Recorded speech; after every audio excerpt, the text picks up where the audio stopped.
Sí, se escucha, doctor. Se escucha, doctor. Gracias.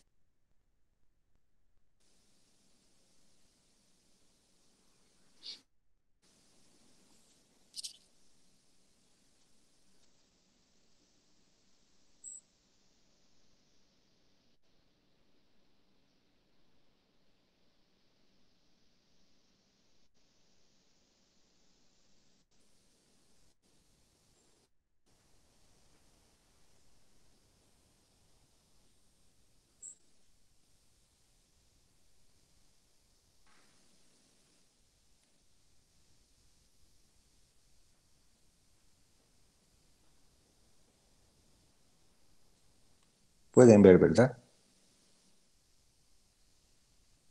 Sí, doctor. Bueno, para hablar de la meningitis bacteriana vamos a hacer un breve resumen y síntesis y apertura hacia lo que es la hipertensión endocraneal. Es el aumento de la presión hidrostática en el interior de la cavidad craneal. Deben recordar que la bóveda craneal es un continente rígido, no se extiende. Y lo que se encuentra dentro de ese continente rígido es el líquido cefalorraquídeo, el encéfalo, la sangre que circula libremente. Esta relación de compartimientos porcentualmente hablaremos enseguida. Sin embargo, es para que tengan en cuenta esa relación que existe entre el continente rígido, el líquido cefalorraquídeo, el encéfalo y la sangre que circula libremente en las arterias y las venas. Puede suceder un aumento de la presión intracraneal cuando existe una obstrucción del flujo de líquido cefalorraquídeo o cuando existen algunos compromisos sistémicos o diversos trastornos que veremos más adelante. Los valores normales y la relación porcentual es la siguiente. El volumen intracraneal aproximadamente son de 1.500 ml y el encéfalo ocupa 1.200 ml, lo que representa el 80%. Recordar este porcentaje, por favor. La sangre representa 150, que es un 10%, y el líquido cefalorraquídeo representa 150 ml aproximadamente también, que es el otro 10%. Entonces, la relación que existe entre el encéfalo y el líquido es de 80% versus 20%. Esta es la relación normal que existe como compartimientos dentro del encéfalo. La presión intracraneal, cuando nosotros colocamos una varilla que se introduce por craneotomía en los pacientes neurocríticos, introducir profundamente, ya sea hacia un ventrículo o hacia al mismo encéfalo, se puede medir en un monitor y este valor va de 5 a 15 milímetros de mercurio. Y esto representa la interacción entre el continente y el contenido. Ahí vemos las diferentes partes desde la superficie a la profundidad para que tomen bien en cuenta. En la parte más externa está la piel o el scalp, luego en profundidad se encuentra el periósteo, el hueso, se encuentra la dura madre en una parte que está pegada hacia el hueso, que es la parte periosteal, la lámina meningia misma, debajo de esto está el espacio subdural, acordarse por favor. Luego viene aracnoides, el espacio subaracnoideo, la pía madre, y recién viene la corteza cerebral. Y aquí vemos una imagen de lo que es la sustancia blanca. Las lesiones expansivas del crecimiento rápido, como los tumores, son causa de hipertensión endocraneal y obviamente la meningitis cuando se produce un edema cerebral. Es a donde queremos llegar. Las afecciones con obstrucción del flujo líquido cefalorraquídeo, por ejemplo, la hidrocefalia. Las enfermedades con congestión venosa cerebral, el edema cerebral ya sea vasogénico, citotóxico, intersticial. En los dos casos, por ejemplo, el citostático se produce cuando existe una encefalopatía hipóxica o hipoglicémica, etcétera, o cuando existe un edema vasogénico en el trauma, en la meningitis, etcétera. Las lesiones expansivas que vamos a mencionar son los tumores, los abscesos, granulomas, quistes, hemorragias del encéfalo, aneurismas cerebrales. Los tumores con muchos son una causa muy frecuente de hipertensión endocraneal. Ahí ven una imagen. En la primera imagen tomográfica superior de la izquierda, en cambio en la imagen eh, vecina a esa es un quiste y obviamente en la parte inferior vemos una imagen esquemática de lo que es un aneurisma. Los abscesos, estamos acostumbrados a ver abscesos cerebrales, los granulomas, el quiste hidatídico, por ejemplo, Las hemorragias, como por ejemplo después de un trauma, la hemorragia epidural, subdural, hemorragia parenquimatosa, la hemorragia cerebral después de la ruptura de un aneurisma pueden ser causas. También la afección donde existe obstrucción al paso libre del líquido cefalorraquídeo. Esto puede suceder en las hidrocefalias congénitas, como el síndrome de Dandy-Walker, que ocurre en madres que han tomado warfarina durante el embarazo. Es una enfermedad prácticamente congénita. Acá vemos una imagen donde existe todo el sistema ventricular que está totalmente dilatado, distendido, normalmente es mucho menor. Aquí vemos una ventriculomegalia, ¿verdad? Esta es la hidrocefalia. La meningitis o las meningoencefalitis, vemos muy frecuente en el adulto, la meningoencefalitis tuberculosa, que puede ser causa de bloqueos al líquido libre, a la circulación del líquido libre, y las fracturas del cráneo, que también pueden ser en los traumas de cráneo abierto como causas de obstrucción del líquido cefalorraquídeo. Dentro de las enfermedades con congestión venosa tenemos el edema cerebral, que ya lo explicamos. Existen tres tipos de edema: el vasogénico, el intersticial y el citotóxico. Con mucho el más frecuente es el vasogénico, el provocado por edema cerebral después de un trauma, la meningitis también. La encefalopatía hipertensiva generalmente produce hemorragias a nivel paraventricular en la profundidad de los ganglios de la base, que puede llevar también a este tipo de patología. La compresión o trombosis venosa, los ACV isquémicos, las trombosis cerebrales también podrían ser causa. Dentro de la gradación de la hipertensión endocraneal podemos tener, de acuerdo a la PIC, que ya habíamos mencionado el valor, puede ser una hipertensión ligera si el valor está entre 15 a 20 milímetros de mercurio, puede ser moderada si está entre 21 a 40 y es severa si está más de 40. Repetimos que las causas de esta hipertensión endocraneal pueden ser edema, hidrocefalia, hematomas, y las consecuencias de la hipertensión endocraneal va a ser daño hemodinámico, realmente isquemia, y daño mecánico, herniación. Hemos hablado de la relación que existe entre el encéfalo, la sangre y el líquido cefalorraquídeo. Cuando existe un aumento, en este caso del encéfalo por un edema, digamos, esto va a comprimir la circulación venosa inicialmente y esto va a llevar a un círculo vicioso de aumento de edema. Pero si va comprimiendo ya la circulación arterial, existe un riesgo perfusorio del cerebro y esto va a llevar a una isquemia cerebral, inclusive puede llevar a una muerte encefálica por hipoflujo. Ahora, el daño mecánico, cuando el cerebro se va edematizando, se produce trastornos en la misma forma o morfología del cerebro, ¿no? Y en este caso, la herniación más frecuente es la herniación sulfalcina, la herniación transtentorial del uncus y por último la herniación del mismo tronco encefálico en el agujero magno y muerte. Esta es una relación de cajones para que ustedes mejor entiendan. Ven en la primera imagen de la izquierda la relación del cerebro en un 80%, la normalidad, sangre en un 10%, líquido cefalorraquídeo en un 10%. Esto con una PIC de 10 milímetros de mercurio promedio normal. Aquí vemos en la segunda imagen del medio una imagen donde existe una masa a nivel del cerebro, puede ser un tumor, que está ocupando y está quitando espacio. Y obviamente esto resta a la sangre que se convierte en un 5% y un líquido cefalorraquídeo un 5%. Esto ya es con una PIC de 15 milímetros de mercurio, pero está compensado, ¿ya? O sea, se está sacrificando la sangre y el líquido cefalorraquídeo probablemente en hipofluir, sin embargo está compensado. Ya se habla de descompensación cuando esta masa es demasiado grande y pues va a ocupar un espacio que va a privar de espacio a la sangre y el líquido cefalorraquídeo. En este caso, disminuyen porcentualmente en 4% ambos, con una PIC de 30 milímetros de mercurio.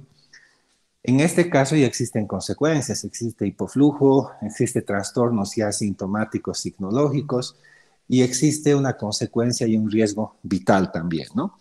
Obviamente, si es que no se hace nada, este paciente va a tener herniaciones, como ya les he mencionado, subfalcina, transdentorial del uncus, puede haber una compresión troncal, paro respiratorio, muerte, o puede haber un hipoflujo y muerte encefálica. Esta es una imagen muy clásica donde ustedes ven La relación en la primera imagen de su izquierda del cerebro, el volumen arterial, el volumen venoso y el volumen del líquido cefalorraquídeo. Cuando existe una masa intracraneana, miren cómo se sacrifica. En realidad desaparece el volumen de tipo, en este tipo de líquido cefalorraquídeo y luego se sacrifica el volumen venoso a medida que va aumentando la masa intracraneal. Los tumores no los vamos a mencionar porque nos falta tiempo, sin embargo existen tumores en diversos lados, existen tumores malignos, benignos, astrocitomas, meningiomas, schwannomas. Sin embargo, la relación que existe en el compartimiento y los otros componentes de la PIC es obviamente que van a condicionar aumento de la PIC. Las hemorragias endocraneales, la intraparenquimatosa subaracnoidea después de una ruptura de aneurisma, quizás esto menciona, es muy clásico, provoca el peor dolor de cabeza en el paciente y obviamente va a producir un aumento de la presión intracraneal súbita. Aquí vemos, por ejemplo, una imagen tomográfica, una imagen blanca hiperintensa que corresponde a una hemorragia cerebral espontánea aguda en la región temporal del lado izquierdo. La hemorragia subaracnoidea se ve aquí en la parte media, en esta imagen tomográfica, cómo va contorneando prácticamente al tronco. Esto es lo clásico. En la cisterna se va llenando de sangre y ustedes ven cómo se dibuja bastante más intenso el tronco por este reborde o este perfil que hace la sangre. En el caso de la meningitis, que es el motivo de hablar, ¿no? En este caso se produce un edema inflamatorio y en este caso, ya sea aguda crónica, se va a producir trastornos, ya sea primarios en el aumento de la presión intracraneal y secundarios. En el caso primario va a ser por el mismo edema, en el caso secundario va a ser porque van a comprimir la circulación del líquido cefalorraquídeo. Las fracturas de cráneo también son otra causa. Hemos hablado que los TECs abiertos son causa de hipertensión endocraneal por toda la consecuencia inflamatoria infecciosa que se va a producir. Aquí un algoritmo donde vemos lo que va a provocar la hidrocefalia, va a provocar hipertensión endocraneal, aumento del perímetro craneal, esas son las dos primeras consecuencias. Los tipos pueden ser comunicantes o no comunicantes. En el caso de la comunicante, por hiperproducción, por reducción o por aumento. Esto se va a producir consecuencias por exceso de líquido cefalorraquídeo, por déficit en la circulación y disminuye la reabsorción. A su vez, cuando existe no comunicante, existe una estenosis de alguno de los sistemas, en este caso acueducto del Silvio, el síndrome de Dandy-Walker, que les he explicado que es la hidrocefalia en recién nacidos de madres que tomaron warfarina durante el embarazo, el Arnold-Chiari, que es mielomeningocele, y la adquirida con algunos procesos que pues nos corresponde charlar, como por ejemplo que son los hemorrágicos, expansivos, parasitarios, congénitos, y la meningitis, que la vamos a hablar enseguida, ¿no? La hidrocefalia, ya hemos hablado y ustedes conocen la obstrucción del líquido de cualquier manera, ya sea por hiperproducción, cuando existe un tumor que hiperproduce líquido cefalorraquídeo, o cuando está alterada su circulación por compresión, o cuando está obstruido algún conducto, se va a producir hidrocefalia, y esto a su vez va a producir un aumento de la presión intracraneal. El edema cerebral, solamente para reforzar, vasogénico intersticial, citotóxico como causas, en el caso de la meningitis, el edema de tipo vasogénico. Este es el que se va a producir, es un aumento de la permeabilidad vascular, producto de la ruptura de uniones entre las células del endotelio que forman la barrera hematoencefálica. Esto va a permitir la salida de proteínas y líquido plasmático al parénquima o tejido cerebral. Una vez que los constituyentes del plasma cruzan la barrera, el edema se esparce generalmente de manera rápida. El edema citotóxico, el clásico, es el producido por hipoxia cerebral. Esto va a llevar a una serie de cascadas inflamatorias, como por ejemplo la incapacidad de la neurona de controlar el calcio citosólico, y esto va a llevar a una muerte o apoptosis cerebral, y ese es el típico citotóxico. En cambio, el edema intersticial es el típico por hidrocefalia, que ya hablamos más adelante, ¿no? Ahora, ¿cuáles son las consecuencias y la fisiopatología? El aumento de la presión intracraneal va a aumentar.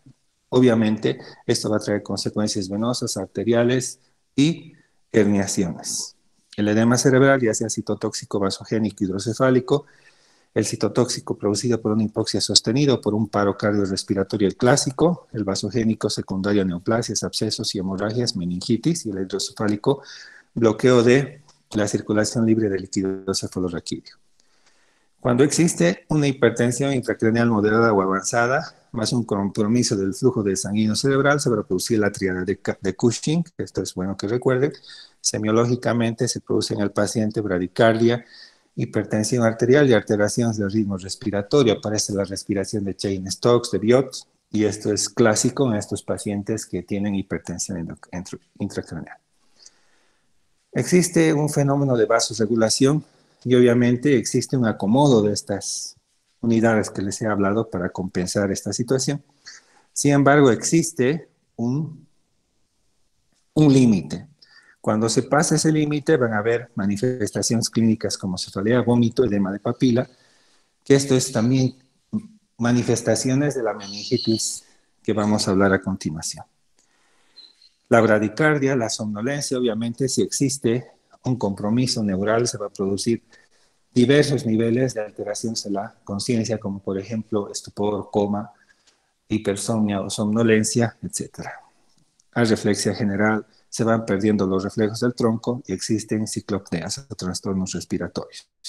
Ahora sí, entramos en contexto. El síndrome meningio. Hemos hablado de las meninges, las paquimeninges, como son la dura madre, la pía madre y aracnoides, que son las meninges blandas. Esta es una relación que existe para que ustedes mejor entiendan desde la superficie de la piel, abajo está el cráneo, la dura madre, la aracnoide, la pía madre son las meninges, ¿verdad?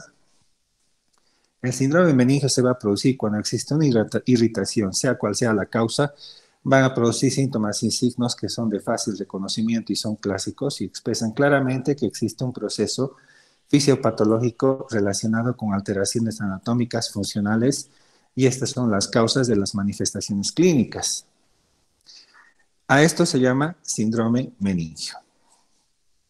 Este síndrome está integrado por un aumento de la hipertensión endocraneal, alteración a la circulación libre de líquido cefalorraquídeo y existen manifestaciones independientes. La etiología del síndrome meningio puede ser inflamatorias, infecciosas, como las bacterianas en los niños, sobre todo hemófilos influenza, estreptococo, las virales, las encefalitis virales por virus, coronavirus, las micóticas, criptococo, que vemos bastante en pacientes con HIV, las parasitarias, el quiste datídico. Las no inflamatorias hemorrágicas, como ven, no solamente el síndrome meningio es de causa inflamatoria infecciosa viral bacteriana parasitaria, sino también puede ser por una hemorragia subaracnoidea producida por ruptura de aneurisma y las neoplásicas. Dentro de las manifestaciones clínicas del síndrome meningio existen manifestaciones clásicas sintomatológicas como cefalea, fotofobia, sonofobia, vómitos explosivos, puede haber sensación de fiebre, y dentro de los signos, para complementar un síndrome, se encuentran los signos de Brunzinski, Kerning, rigidez de nuca, signo de Levinson, signo de Landolfi, que son unas pupilas que se dilatan cuando se aproxima el mentón hacia el esternón, que lo vamos a profundizar más adelante. Obviamente también existen diversos niveles de alteraciones de la conciencia, como por ejemplo somnolencia, como por ejemplo estupor, coma, y manifestaciones por hidrocefalia. Este es el signo de Levinson cuando se tiene al paciente una posición neutral en un decúbito supino y le tratamos de flexionar la cabeza de manera que toque el esternón. Sin embargo, el paciente no logra hacerlo porque está con gran rigidez nucal. Este es un signo de Levinson positivo y esto se debe a que por el tema de inflamación infecciosa o no infecciosa neural se va a producir una contractura muscular poderosa y esto va a ser lo que va a llevar a la rigidez de nuca y a esta posición que adopta el paciente. Como les mencionaba, al producir la rigidez del raquis, el paciente tiene incapacidad de doblar el tronco. Así puede aparecer el signo del trípode, por ejemplo, cuando se pide al paciente que se siente en la cama, el paciente está muy rígido y adopta esta posición de hiperflexión de los músculos accesorios de la gotiera vertebral. Es muy clásico en los niñitos ver, por ejemplo, la actitud en posición de gatillo de fusil, Así como vemos, hay una hiperextensión de la cabeza, flexión de las piernas sobre el abdomen y los pies sobre las piernas. Perdón. Existe también contractura bastante intensa en los músculos de la pared abdominal. Este es el vientre en batea que se ve en algunos pacientes, obviamente que son delgados. La contractura de los músculos de la cara, en algunos casos, no en todos, como es la risis sardónica, aunque esto es más clásico del tétanos. Sin embargo, también se puede producir en el caso de la meningitis. Y tenemos los signos de irritación meningia como el Kernick y el Brudzinski. Aquí vemos, por ejemplo, cómo en el signo de Kernick lo que tratamos de hacer al paciente es tratar de elevar el miembro inferior recto y el paciente va a flexionar por dolor. Este es un Kernick positivo. En cambio, el signo de Brudzinski vamos a tratar de flexionar la cabeza y el paciente va a flexionar los pies por esta rigidez que tiene. Este es un signo de Brudzinski positivo. Aquí lo explicamos un poco más profundamente. Existe a su vez en el signo de Kernick un signo de Kernick 1 y un signo de Kernick 2. El signo de Kernick 1 es cuando tratamos de flexionar al paciente de una posición supina, se va a producir automáticamente contra la voluntad de nuestra mano una flexión de la pierna. A su vez, el signo de Kernick 2 es el clásico, donde vemos cómo al elevar el miembro inferior el paciente va a flexionar el pie. Este es un signo de Kernick 2. En cambio, el signo de Brudzinski va a ser cuando tratamos de flexionar la nuca y el paciente no va a poder evitar de flexionar el pie. Este es el signo de Brudzinski positivo. Y el signo de Flatau es cuando tratamos de flexionar la nuca y el paciente va a provocarse una midriasis. Este es un Flatau positivo, un signo adicional. Existen algunas otras manifestaciones anónimas clínicas, como por ejemplo el signo de la pierna contralateral. Al tratar de flexionar una de las piernas, la otra pierna se va a flexionar también. Este es el signo de la pierna contralateral. Pueden haber algunas alteraciones psíquicas, puede haber delirio, puede haber diversos niveles de conciencia, como por ejemplo somnolencia, estupor, coma. Obviamente puede estar presente en las convulsiones, ya sean focales o generalizadas. O sea que como síndrome, miren que tiene bastantes síntomas y signos. Recordamos cefalea, vómitos explosivos, fotofobia, sonofobia, sensación febril, fiebre, diversos niveles de alteración de la conciencia, somnolencia, estupor, coma. Dentro de los signos, rigidez de nuca, posición en gatillo de fusil, signo de Flatau, signo de Kernick, signo de Brudzinski, signo de pierna contralateral. En el caso del Kernick, Kernick 1, Kernick 2 y convulsiones son las manifestaciones clínicas. Los vómitos, hay que aclarar de que los vómitos son de tipo explosivo, no existen arcadas. Existe hiperestesia cutánea muchas veces, esto está relacionado dependiendo de la etiología, y puede haber diversos tipos de compresión o focalidad motora, como monoplegias, hemiplegias, etc. Ahora, en el caso del coma, que sea meningio, pueden haber algunos otros signos oculares, como por ejemplo la ptosis palpebral por compromiso del tercer par. Esto ya se ha producido cuando existe alteraciones en los compartimientos y hay compresión o herniaciones, sobre todo la herniación del uncus, que va a comprimir al tercer par y va a producir midriasis y ptosis. Estrabismo, diplopía, midriasis, nistagmo. Todos estos componentes oculares pueden ocurrir durante la meningitis. El diagnóstico se va a realizar obviamente cuando en el interrogatorio, ya sea del mismo paciente o de los que están relacionados al paciente, refieran de que el paciente ha pasado por convulsiones o cefalea, además de fiebre, nos muestra signos claros de irritación meningia, se debe realizar la punción lumbar para obtener unos 10 ml de líquido cefalorraquídeo para hacer un estudio citoquímico. Actualmente existen algunas pruebas que son mucho más fieles. Hasta hace poco utilizamos el ADA, que era para diagnosticar tuberculosis. Sin embargo, existe el GenExpert ahora, que nos da un panel bacteriano y viral extenso, inclusive tuberculosis. Recuérdenlo, el GenExpert, que es una prueba actualmente a la mano, para llegar a un diagnóstico etiológico adecuado. La práctica del fondo de ojo puede realizarse previamente a la punción lumbar. Obviamente, si estamos frente a un papiledema severo, vamos a diferir la punción lumbar porque podemos provocar herniaciones. Una vez establecida el análisis del líquido cefalorraquídeo, porque aquí existe pleocitosis, una reacción leucocitaria inflamatoria, se ha cuantificado la glucorraquia y proteínas. En realidad, cuando existe en lo clásico una meningitis bacteriana, la glucorraquia está disminuida y la proteinorraquia está elevada. Existen valores normales del líquido cefalorraquídeo, pero para que en grueso entiendan, la presencia de glucorraquia disminuida y proteinorraquia aumentada, esto nos está hablando de un fenómeno inflamatorio dentro del líquido cefalorraquídeo. Obviamente se va a proceder a la tinción del sedimento con Gram para orientar la terapia. Se va a hacer un ADA y si se puede hacer un Gene Expert, vamos a llegar a un diagnóstico etiológico bastante muy fiel. Otros estudios que se pueden realizar de gabinete, como por ejemplo la radiografía, tomografía, resonancia magnética, el electroencefalograma. Esto depende del requerimiento del médico que está a cargo. No sé si tienen preguntas, dudas. Estamos a las 7:24 minutos. Adelante para aclararlas.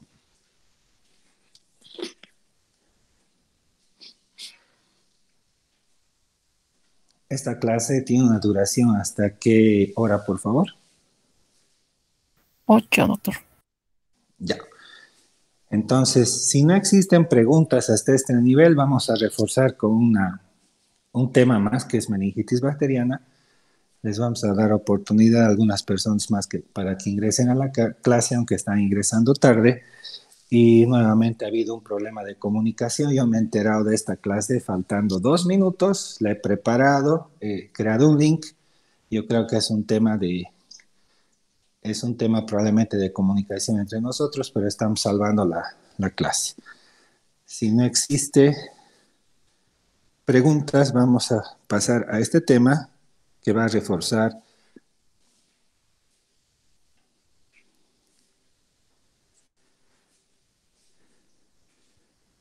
Vamos a hablar de las meningitis en su etiología. Aquí tenemos, por ejemplo, la meningitis bacteriana. Esta es debido a un proceso infeccioso que causa inflamación de las meninges que cubren los constituyentes del sistema nervioso central. Puede ser una panmeningitis, se compromete a todas las envolturas del encéfalo, como dura madre, pía madre, aracnoides, o puede ser, en algunos casos, dependiendo de la etiología, una meningitis viral, que son enfermedades en algunos casos benignas, dependiendo de la causa, aclarando. Las meningitis por herpes, por ejemplo, son muy focalizadas al lóbulo temporal. En cambio, en el caso de las meningoencefalitis por coronavirus son bastante severas y en algunos casos pueden ser mortales, ¿no? El tipo de meningitis tiene una relación con la edad y son ocasionalmente provocados por diversos microorganismos, como veremos en el área de pediatría, son un tanto diferentes que en el adulto. Mencionaremos causas bacterianas, virales, hongos, siendo las bacterianas las más frecuentes.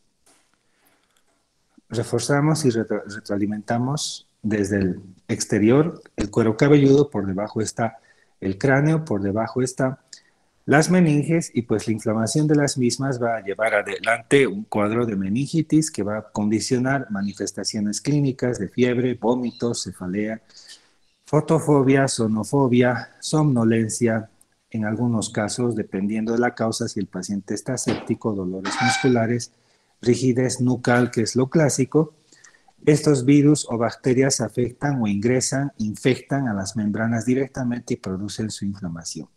La inflamación va a oprimir el cerebro, este término lo conceptualizan bastante bien, y va a producir pues una alteración en el flujo sanguíneo y produce el daño cerebral secundario.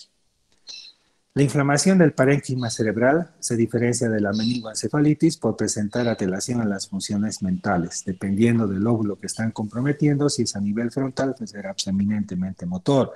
Si es a nivel temporal, será eminentemente o parietal de tipo sensitivo. Si existe en el sistema límbico, será un tema de conducta. Si es en el sistema del lóbulo occipital, será trastornos de la visión, o si es a nivel de las sentirlas olfatorias, las crisis uncinadas, ¿no?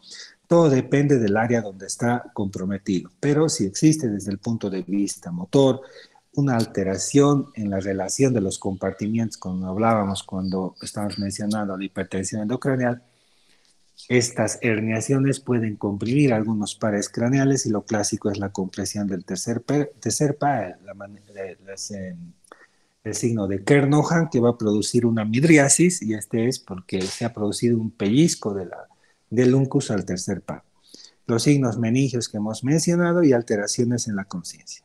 Ahora, dentro de la etiología, dependiendo del grupo de edad, vemos, por ejemplo, que en los recién nacidos es muy frecuente el estreptococo del grupo B, el Streptococcus pneumoniae, el Escherichia coli, la Listeria monocytogenes. En los bebés y niños, el Streptococcus pneumoniae, la Neisseria meningitis, el Haemophilus influenzae de tipo B, el Streptococo del grupo B. En los adolescentes y adultos, la Neisseria meningitis, Streptococcus pneumoniae. Quizás hacer una pausa aquí para hablar de la Neisseria meningitis que produce el síndrome de Waterhouse-Friderichsen. Este es un síndrome bastante muy severo, con apoplejía, shock de tipo mixto, infeccioso hipovolémico, y se produce manifestaciones de máculas, erupciones maculares bastante clásicas, es el síndrome de Waterhouse-Friderichsen. En los adultos mayores, el estreptococo, la neisseria, nosotros vemos bastante muy frecuente la tuberculosis, muy frecuentemente, la tuberculosis y la meningitis por tuberculosis. Dentro de las más frecuentes, en los grupos de edad que hemos mencionado, se encuentra el hemófilos, meningococo y neumococo. Hablamos de cada una de ellas.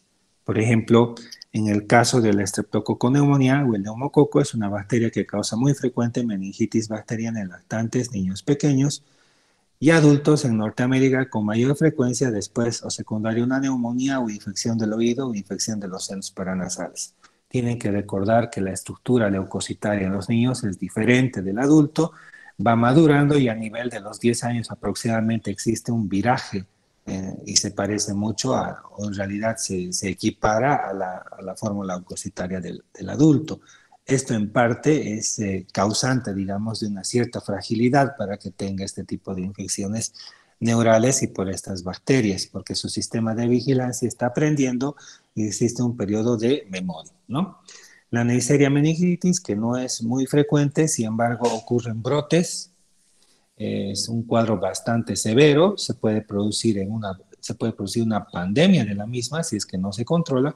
Sin embargo, dentro del programa ampliado de inmunizaciones sí existe, digamos, un recurso en la pentavalente de vacunación para esta entidad.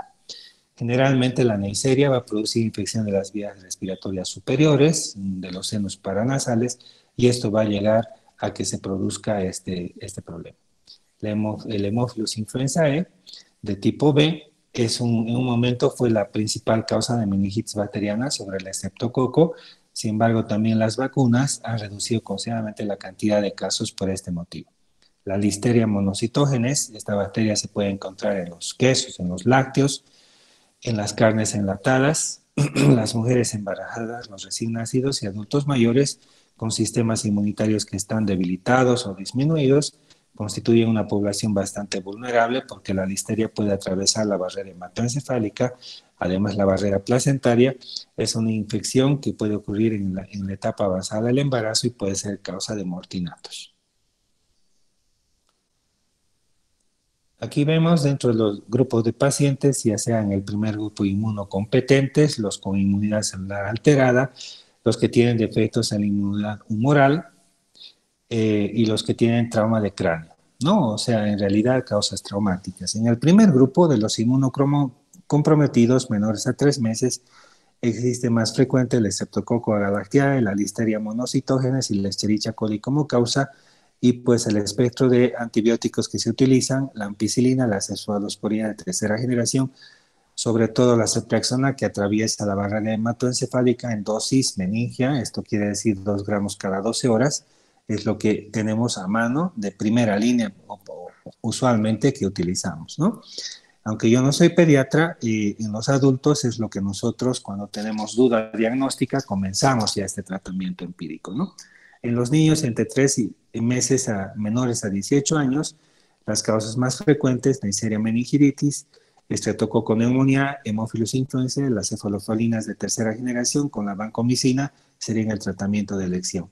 De 18 a 50 años, el estreptococo neumonía, la Neisseria meningitis, igual, la cefalosporina de tercera generación más vancomicina sería el tratamiento de elección, y mayores a 50 años, donde vemos los bacilos gram negativos como causas más frecuentes, la listeria monocitógenas y también la estreptococo neumoniae, sabiendo que las meningitis bacterianas son un poco frecuentes en los adultos en nuestros servicios, les digo, ¿no?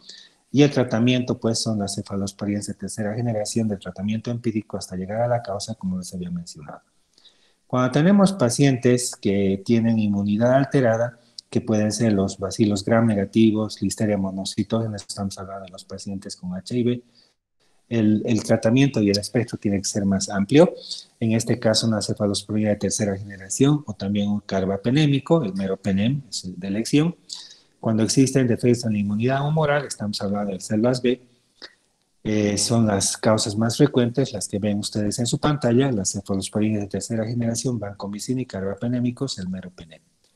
Cuando existe un trauma de cráneo abierto, los bacilos gram negativos, será de elección los carbapenémicos como el meropenem, por ejemplo, ¿no?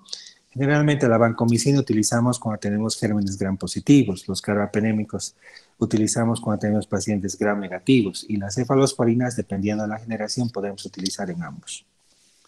Después de una postcirugía o una derivación de líquido cefalorraquídeo, podemos utilizar una cefalosporina de tercera generación. Ejemplo, tenemos un paciente con hidrocefalia, el neurocirujano la abra por craneotomía una vía donde le va a colocar una derivación ventricular externa que va a drenar a un drenaje probablemente externo. Esto puede con los días producir una meningitis porque hay un foco abierto. En estos casos se debe cuidar y preventivamente se tiene que utilizar cefalosporinas de tercer grado, ¿no? Y en el caso de los traumas penetrantes, herida por arma de fuego, herida por arma blanca, o simplemente la frontera, que es la dura madre, se encuentra vulnerada, se tiene que utilizar antibióticos de amplio espectro combinados, en este caso vancomicina, que pega bastante bien a los gram positivos, y los carbapenémicos a los gram negativos. Dentro de los agentes etiológicos, aquí un análisis en cajas de las causas más frecuentes para un poquito retroalimentar. El estreptococo neumoniae, el del grupo B, la Neisseria meningitis, muy poco frecuente, existen sin embargo brotes y puede llegar a episodios pandémicos, y el Haemophilus influenzae, sobre todo en niños. Acá otra vez un refuerzo de acuerdo a la edad, siendo los más frecuentes, ya hemos hablado, el estreptococo, el Haemophilus, la listeria motocinógenes y ocasionalmente la Neisseria meningitis, ¿no? Dentro de los factores de riesgo, acá reforzando un poquito la edad en los lactantes y niños, tienen mayor riesgo en comparación con los otros grupos de edad por muchos motivos, uno de ellos esta inmadurez del sistema leucocitario, ¿no? El medio ambiente obviamente va a ser más frecuente en personas que viven en hacinamiento. Si las condiciones, digamos, no son adecuadas, en caso de un procedimiento quirúrgico se puede contaminar y existe un grave riesgo de provocar meningitis, sobre todo en las cirugías que son neurales, neurocirugías, cirugías de otorrinolaringología, ¿no? Las condiciones laborales, trabajar con patógenos que causan meningitis. Recuerden, existen muy frecuentemente con este coronavirus en el personal de salud un desplome prácticamente del sistema inmunológico, y esto puede llevar a la hipovigilancia con respecto a algunos hongos. Vemos aspergillus muy frecuentemente en pulmón, vemos criptococos también en el área, en el tejido neural, ¿no? Y las condiciones de vida, los viajes, si es que visitan algunos países que tienen riesgo alto de meningitis. No hace mucho, hace un par de años, existe un brote en el norte de Brasil de Neisseria meningitis grave que se reportó, pues son áreas al que hay que evitar viajar cuando existen estos reportes de salud. Las bacterias van a alcanzar las meninges por al menos estas vías. La vía hematógena existe dependiendo de su tropismo de las bacterias. Existen algunas muy frecuentes, como por ejemplo la Neisseria meningitis, el Streptococcus pneumoniae y el Haemophilus, que son residentes habituales de la nasofaringe y la orofaringe. La forma directa va a ser a través de un síndrome de Arnold-Chiari, por ejemplo, que hemos hablado que es el mielomeningocele, o algunas artificiales debidas a trauma, fracturas de cráneo, fisura de la lámina cribosa, un trauma de la región mastoidea, intervenciones quirúrgicas, derivaciones ventriculares externas, como les mencioné, una punción lumbar que no es suficiente, no se ha hecho un aseo adecuado, ¿no? Por extensiones de continuidad, los abscesos, por ejemplo, de los senos paranasales, una mastoiditis supurada, una otitis media, puede llevar a un absceso y puede llevar a una meningoencefalitis, ¿no? La vía sanguínea puede ser una infección de cualquier parte del cuerpo, las más frecuentes, dependiendo de la infección localizada. Después de una herida penetrante, ya hemos hablado, un trauma de cráneo, por ejemplo, por arma blanca, por arma de fuego, puede ser un causante. Después de una intervención quirúrgica, sobre todo las gram negativas, cuando se infecta una derivación externa, digamos, cuando se coloca por hidrocefalia una derivación ventricular externa, esta se puede infectar dependiendo de los días y del cuidado que se ha tenido y puede producir una ventriculitis y por ende una meningoencefalitis. O cuando existe un defecto congénito o de nacimiento localizado en el cráneo o en la columna vertebral, como el síndrome de Arnold-Chiari que habíamos mencionado, ¿no? Dentro de la patología, esto va a producir una inflamación inespecífica. Existe la primera línea de defensa, que son los monocitos, que se convierten en macrófagos tisulares, la neurofagocitosis, se va a producir una destrucción neuronal o apoptosis, pequeñas hemorragias, infiltración perivascular, infiltración meningia, y esta va a ser la causante de todas las manifestaciones que se van a producir, como fiebre alta, cefalea, rigidez de nuca, que habíamos hablado en extenso en el anterior capítulo, compromiso del nivel de conciencia desde estupor, confusión al coma, dependiendo de los niveles de afectación puede haber déficit motores como hemiplegia, paraplegia, convulsiones, trastornos visuales, alucinaciones, ilusiones visuales, o cuando existe compromiso de los ganglios de la base, síndromes extrapiramidales como el parkinsonismo, Corea, etcétera, ¿no? Cuando existe compromiso de la misma médula, se puede producir parálisis flácida con hiporreflexia y parálisis intestinal con retención urinaria. Se producen hilios reflejos y estas manifestaciones. No deben olvidarse la triada clásica de rigidez de nuca, fiebre y estado mental alterado como manifestaciones clásicas de meningitis. Dentro de otros síntomas, signos, se encuentra la fotofobia, la fonofobia, irritabilidad, delirio. En los recién nacidos, las fontanelas abombandas, que son un signo adicional para hacer el diagnóstico. Dentro de la diferencia entre adultos y niños, acá vemos algunos signos que no siempre aparecen al mismo tiempo, sin embargo, hay que tener en cuenta los vómitos, la temperatura alta, cuando existe una súbita aparición de una cefalea violenta, cuando existe rigidez de nuca, cuando no se quiere ver la luz, cuando existe letargia, cuando existe dolores articulares y algunos otros, como por ejemplo en los niños, porque ellos no se manifiestan, ¿verdad? Hay que tratar en algunos casos de ser adivino, el rechazo a la alimentación, vómitos, cuando existe llanto muy frecuente, cuando no existe, cuando en la movilidad el niño no se deja agarrar, existe molestia, desconfort, cuando existe rigidez de nuca, posición en gatillo de fusil, cuando existe una facies amímica, una inexpresiva, cuando existe dificultad para despertar al niño, existe letargia, existe palidez, o existen algún exantema que es raro, nos tiene que llamar la atención. Reforzando un poquito lo que habíamos hablado en la primera parte de esta presentación, la rigidez de nuca es un signo que no deja de existir y presentarse en este cuadro. Y acá complementamos con los signos que habíamos hablado, en este caso maniobras, el signo de Brudzinski, por ejemplo, que involucra una flexión espontánea de las caderas cuando nosotros flexionamos la cabeza, ¿no? Y el signo de Kerning, que existe un signo de Kerning 1 y 2. Este es un signo de Kerning 2, donde tratamos de levantar en forma recta el miembro inferior y el paciente involuntariamente flexiona la pierna, ¿no? El resumen de síntomas y signos en los adultos: cefalea, rigidez de nuca, vómitos explosivos, fotofobia, sonofobia, somnolencia, Kernig y Brusitsky positivos. En los recién nacidos y niños: inactividad, fiebre alta, irritabilidad, vómitos también, anorexia, rigidez de cuello, posición gatillo de fusil, insomnio, fontanela bombada, Kernig y Brusitsky positivos. Dentro de las pruebas de laboratorio, pediremos un recuento de células en sangre, obviamente dependiendo de la causa. Se encontrará una leucocitosis, si es bastante severa, una leucocitosis con desviación izquierda. En algunos casos puede haber una leucocitosis con linfopenia o puede haber una leucocitosis expensas de linfocitos, una linfocitosis, dependiendo si la causa es viral, tuberculosa. En el caso si es bacteriana va a ser a puro, pues, leucocitosis con desviación izquierda. Se tiene que hacer un cultivo de alguna secreción sospechosa que tengamos nosotros, ya sea oronasal, ya sea una infección de piel, urinaria o gastrointestinal.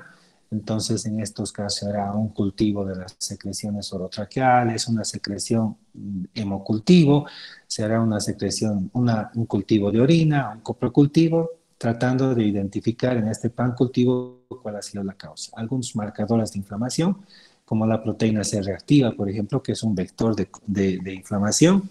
El coagulograma: recordemos que algunos, como la Neisseria meningitis, puede producir una coagulación intravascular diseminada. En estos casos cursarán con hipofibrinogenemia. La glucosa en sangre y su comparación con el líquido cefalorraquídeo: recordemos que las infecciones de la meninge pueden ir con glucorraquia disminuida, ¿no? Una gasometría arterial para ver si el paciente está, pues, en sepsis, existe un shock séptico, una acidosis metabólica. Ver primero el fondo de ojos, si no existe un papiledema, para hacer una punción lumbar confiable, para que no existan problemas, y un leucograma completo, ¿no? La punción lumbar: esta es una imagen esquemática de cómo y dónde se va a realizar. En este caso se va a recolectar líquido cefalorraquídeo, que normalmente tiene un color de cristal de roca, no sale a presión, se inserta la aguja generalmente entre el tercera y cuarta vértebra lumbar en la espina baja, ¿no? Esto, a su vez, si es que sale a presión, nos está sugiriendo ya que existe un fenómeno inflamatorio. Este es un signo a favor. Existen contraindicaciones para la punción lumbar, por ejemplo, cuando existen algunos signos clínicos radiológicos de aumento de presión intracraneal, cuando existe shock, si es que existen convulsiones. Primero hay que estabilizar al paciente, obviamente, para no causar desastres. Si es que existen alteraciones en la coagulación, no se puede hacer punción lumbar con plaquetas por debajo de 100.000. Se deberá hacer una reposición o corrección de esto, quién sabe, con plasma fresco congelado, etcétera. Es también contraindicativo realizar punción lumbar si existe una infección local en el sitio de la punción y si existe una falla respiratoria que requiere intubación urgente, ¿no? La toma de la muestra: después de hacer una asepsia correcta, se coloca la muestra en 3 tubos de tapa rosca estériles. Uno va a ser parasitoquímico para determinar las células y diferencial. Otro tubo va a ser para la tinción de Gram y cultivo. Existen algunos recursos como la tinta china para los hongos, existe el cultivo de Lowenstein-Janssen para tuberculosis, aunque tarda muchos días, quién sabe, mes. El tubo 3 para análisis químico y antígenos, acá el GeneXpert que les he hablado, el ADA también podría ser muy útil. Generalmente se toma de 2 a 3 ml por tubo y en niños es suficiente 1 ml por tubo. ¿Cuáles son las características del líquido cefalorraquídeo en estas entidades? En el caso de la meningitis bacteriana, existe pleocitosis a predominio de polimorfonucleares, ¿no? La primera línea de defensa. En cambio, en las meningitis virales existe pleocitosis con predominio de linfocitos. Esto es lo clásico. En la meningitis bacteriana y en la viral existe proteinorraquia o hiperproteinorraquia. Existe aumento como un fenómeno inflamatorio. Esto es por encima de 45 miligramos por decilitro. Y existe hipoglucorraquia en el caso de la meningitis bacteriana. Lo normal es de 40 a 80. Estos valores están disminuidos en el caso de una infección bacteriana. En cambio, la meningitis viral, la glucorraquia puede estar normal. En el primer caso de meningitis bacteriana, los gram positivos En esta una tinción de Gram es positivo y en la meningitis viral es negativo. En este caso, el GeneXpert podría ser un recurso para identificar ese dicho, y se ha dicho que es una prueba de laboratorio con un panel viral de varios virus que podemos hacer el diagnóstico etiológico muy concreto, ¿no? Dentro de los exámenes de laboratorio también podemos hacer cultivos. Les he dicho que pueden haber algunos cultivos específicos para la tuberculosis, sobre todo, la tinta china. Pueden haber algunos cultivos enriquecidos especiales dependiendo de lo que estamos sospechando, ¿no? En el caso de los anticuerpos, ya se ha hablado el GeneXpert y el PCR, que es como un recurso inflamatorio que nos va a hablar, aunque digamos no específicamente, de que existe un fenómeno inflamatorio. Dentro de los hallazgos de líquido cefalorraquídeo en diversos tipos de meningitis, aquí existe un análisis de cuadro donde vemos, por ejemplo, que en la bacteriana aguda la glucorraquia está baja, la proteinorraquia está alta y las células predominantes son los polimorfonucleares, a menudo más de 300 por milímetro cúbico. En la viral se encuentra la glucorraquia normal, la proteinorraquia puede estar normal o alta y el predominio es de mononucleares menores a 300 células por milímetro cúbico. En la tuberculosa, la glucorraquia es baja, la proteinorraquia es alta y los mononucleares son los que predominan, menores a 300 por milímetro cúbico. Mejor dicho, ambos, mononucleares y polimorfonucleares, ¿no? En los hongos, la glucorraquia está baja, la proteinorraquia está alta y la celularidad es inespecífica, menor a 300 milímetros de células por milímetro cúbico, ¿no? En el caso de las causas tumorales, la glucorraquia es baja, la proteinorraquia es alta. Por lo general, las células que se encuentran son mononucleares. Aquí solamente con un examen de líquido cefalorraquídeo podríamos achuntar en caso de que sea una bacteriana aguda o viral pura, ¿no? Sin embargo, como en algunos casos puede ser mixta, existen ahora recursos que les vuelvo a insistir, existe el FilmArray, el GeneXpert como recursos para hacer un diagnóstico más específico, ¿no? Otras pruebas neurodiagnósticas, tenemos el electroencefalograma, útil pero inespecífico, nos va a identificar probablemente el sitio donde existen estas descargas, puede ser a nivel temporal, límbico, frontal, etcétera. En el caso, por ejemplo, de las meningitis por herpes, son muy propias del lóbulo temporal, con trastornos de la conducta. Podemos encontrar en este caso, cuando estamos a ciegas, quizás una prueba de acercamiento diagnóstico, ¿no? Algunas cosas que mencionar existen en la tinción de Ciel-Nielsen para los bacilos alcohol-ácidos resistentes, el cultivo de Lowenstein-Jensen que les he mencionado, la identificación en algunos casos de nitratos, niacina, en el caso del Mycobacterium tuberculosis, ¿no? En el caso de los hongos, algunos recursos como la tinción de tinta china, el cultivo de Sauerkraut, que es propio para los hongos, en el caso del Cryptococcus neoformans, que vemos muy frecuentemente en los pacientes con HIV. En cambio, en las meningitis víricas, la inmunofluorescencia directa, en el cultivo de fibroblastos, algunas otras, digamos, como en los enterovirus, por ejemplo, identificación de fibroblastos y etcétera. En las meningitis amebianas, la morfología microscópica, que son algunas pruebas que ya son un poquito un tanto antiguas. Las alteraciones de la líquido cefalorraquídeo, la meningitis bacteriana, vemos como aquí, por ejemplo, la presión normal y cómo es una meningitis bacteriana. La presión va de 70 a 200 centímetros de agua, perdón, en la meningitis bacteriana está aumentada. El aspecto normal es, les he dicho, cristal de roca, en cambio la meningitis bacteriana es turbio purulento. Las células normalmente son de 0 a 10, en el caso de la meningitis bacteriana están elevadas, generalmente más de 500. El tipo de células, hemos hablado de polimorfonucleares, ¿no es cierto? Existe una normalidad de mononucleares escasos, pero cuando existe meningitis bacteriana están aumentados los polimorfonucleares. Las proteínas normalmente van de 15 a 45 miligramos por 100 ml, en la meningitis bacteriana está aumentada, y la glucosa en un valor de 50 a 80, 90 en este caso, por 100 ml, que representa mitad o dos tercios de la glicemia en el plasma, está muy baja o ausente en el caso de meningitis bacteriana.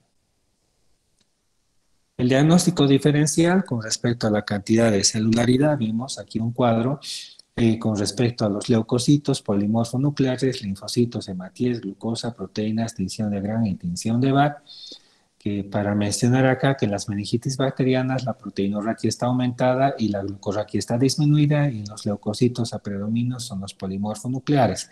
En cambio, en el caso de la meningitis tuberculosa, hemos dicho que son a predominio de mononucleares, la glucorraquia puede estar disminuida normal, inclusive en las víricas, y la proteinorraquia puede estar aumentada o normal en ambos casos. Las complicaciones que se pueden producir agudas dentro de las 72 horas, cuadros de edema cerebral, shock, coagulación intravascular diseminada, les recuerden el síndrome de Waterhouse, las convulsiones y algunas tardías, como por ejemplo vemos en la meningitis tuberculosa, obstrucción al libre flujo de líquido cefalorraquídeo, hidrocefalia, sordera, problemas motores, hemiplegia, monoplegia, cuadriplegia, alteraciones del lenguaje, disartria, afasia, disprosodia, estrofosimbolia, etc. Alteraciones en la conducta o retraso mental. Recuerden que existen algunos niños que después de pasar esta meningitis pueden quedar con una secuela grave de cualquier tipo, ¿no? Dentro de la epidemiología tenemos que saber que el reservorio es exclusivamente humano y la transmisión se produce por vía humana de persona a persona con contacto directo de secreciones nasofaringias. Aquí estamos hablando de la meningitis, Neisseria meningitis sobre todo. Las bacterias o los virus frecuentes que pueden causar meningitis se transmiten al toser, bostezar, besar, compartir utensilios de cocina, un cepillo de dientes o un cigarrillo. Estas son las áreas más frecuentes de meningitis meningocócica, como vemos el Brasil, que es una zona endémica, en el Asia también son zonas endémicas, y en el cinturón de la meningitis, que es en el África, es una zona prácticamente endémica epidémica, ¿no? El diagnóstico diferencial de las meningitis tenemos que hacerlo con el síndrome de Reye, por ejemplo, y las intoxicaciones por metales pesados, el plumbismo, la salmonelosis, la rabia. Sin embargo, en la meningitis viral también pueden existir algunos recursos, les he hablado, las pruebas como el GeneXpert nos puede acercar algunas causas. En este caso, por ejemplo, que aquí menciona la criptococosis, tiene algunos recursos más específicos, igual que la toxoplasmosis, la cisticercosis y la triquinosis. Hablamos otra vez de las complicaciones que pueden ocurrir desde absceso, empiema, edema cerebral, hidrocefalia, shock séptico, alteraciones en la coagulación intravascular diseminada. Dentro de las acciones preventivas existe en el PAI, el Programa Ampliado de Inmunizaciones, la pentavalente que nos protege con algunas cepas de bacterianas, sobre todo, que causan meningitis, ¿no? Obviamente, algunas medidas como saneamiento ambiental, evitar el hacinamiento, lavarse las manos, cuidar los objetos, en el caso de que estamos en un área endémica, vigilancia y control de vectores y control de epidemias pacientes que están muy predispuestos, como pacientes con HIV, pacientes con coronavirus, niños que están desnutridos, etcétera, ¿no? El pronóstico está en relación a la edad. Cuanto más pequeño el proceso, ya les he dicho que puede dejar una secuela bastante grave. La letalidad es del 2% y las secuelas 26%. Miren que las secuelas que pueden dejar en los niños que tienen meningitis puede llegar a llevar a un retraso mental, diversos cuadros de deficiencia motora. Sería muy terrible, ¿no? Dentro de la prevención y control en caso de que tengamos meningitis, sobre todo bacterianas como Neisseria, tiene que haber un aislamiento bastante exhaustivo, inmunoprofilaxis, quimioprofilaxis, antibiótico profilaxis y seguimiento de contactos. Dentro de las vacunas que existen vacunas contra el hemófilos, contra el neumococo, las vacunas de las 13 cepas, la vacuna polisacárida, el Neumo 23 y la vacuna meningocócica conjugada que se pueden vacunar. Dentro de las meningitis virales, mencionar algunas cuestiones específicas. Del mismo modo que la meningitis bacteriana, la encefalitis viral también provoca inflamación viral. Recuerden que los virus, dependiendo si son DNA, ARNA, van a producir una replicación viral y esto va a producir pues mayor inflamación y fenómenos infecciosos virales, ¿no? Estos pacientes pueden tener anomalías de funciones mentales, perdón, pueden presentar déficits motores, sensitivos y trastornos del movimiento. Los vectores, por ejemplo, la encefalitis equina del este y el virus del Nilo, algunos vectores como mosquitos y aves, el virus, la encefalitis de California, todos provocados por artrópodos o transmitidos por artrópodos, el flavovirus, la encefalitis de San Luis, los adenovirus, que pueden ser causas de meningitis bacteriana. Las causas más frecuentes de meningitis vírica, el enterovirus, el virus ECO y el Coxsackie. No sé si ustedes han escuchado hablar del síndrome de mano-pie-boca, que es provocada por el enterocitopatogenic orphan virus, el ecovirus, que clásicamente tiene ampollas en las manos y en los pies. Este es el típico síndrome de mano-pie-boca que puede producir una encefalitis viral por virus eco, ¿no? El herpes, que es de las virales más frecuentes, y ahora el coronavirus, que es muy frecuente dentro de las que podríamos mencionar, y el virus del VIH, que son las formas más frecuentes de virus que producen meningitis bacteriana, ¿no? Aquí está una serie de virus que pueden producir encefalitis de tipo viral, desde las causales de las más frecuentes hemos hablado herpes, coronavirus, HIV, pero existe todo este panel que pueden producir meningitis de tipo viral. La vía hematógena, virus, bacterias, hongos, el sitio de replicación, el tracto gastrointestinal, respiratorio, genital, subcutáneo. La vía intraneural, el virus de la rabia, los nervios periféricos, por ejemplo, los pares craneales, la mucosa nasal, los nervios olfatorios. Puede ocurrir una diseminación hematógena y los virus también pueden llegar por vía neuronal o sistema olfativo, dependiendo del tropismo que tiene el virus, ¿no? El cuadro clínico es clásico, igual que la bacteriana: fiebre, cefalea, rigidez de nuca, compromiso del nivel de conciencia, puede existir déficits motores o convulsiones, trastornos visuales, síndromes extrapiramidales, mioclonias. En el caso de mielitis puede haber una parálisis flácida con hiporreflexia y parálisis intestinal con retención urinaria. Los síntomas más comunes: fiebre, irritabilidad, anorexia, somnolencia, y en los adultos cefalea, fiebre alta, rigidez de cuello, fotofobia, somnolencia, náuseas y anorexia. Igual, este cuadrito que les había mencionado, que existen algunas sintomatologías en los niños, más frecuente: fiebre, temperatura, rechazo al alimento, llanto persistente, irritabilidad, rigidez de nuca, somnolencia, manchas o moretones extraños que aparezcan. En cambio, en los adultos son un tanto más clásicos, ¿no es cierto? Rechazo a la luz, dolor en la nuca, cefalea, dolor articular, convulsiones, vómitos. La semiología no es diferente: cefalea, sonofobia, fotofobia, rigidez de nuca, Kernig-Brusinski, Levinson, signo de pierna contralateral, papiledema, convulsiones, diversos niveles de nivel mental, somnolencia, estupor, coma, etcétera, ¿no? El signo de Brusinski y el signo de Herning, que ya les he mencionado. Ya estamos sobre la hora, un poquito vamos más rápido, esto ya vimos. Y pues mencionar algún tipo en el caso de epidemiología, que puede ser la transmisión fecal oral a través de los ojos, nariz o la boca, el ecovirus, recuerden el síndrome de mano-pie-boca, y pues también existe una prevalencia estacional, ¿no? Al final del verano, comienzo el otoño, con más frecuencia en los niños y adultos menores de 30 años. Dentro de la patogenia, este virus va a ir por vía hematógena, puede haber una viremia primaria, puede migrar hacia los órganos, perdón.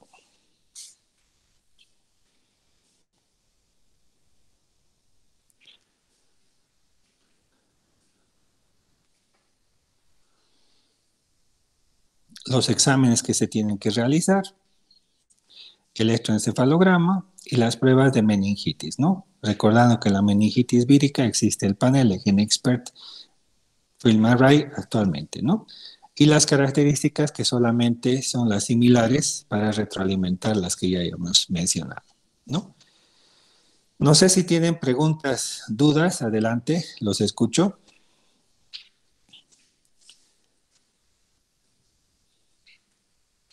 Bueno, ha sido una maratón de tema, pero cumplimos.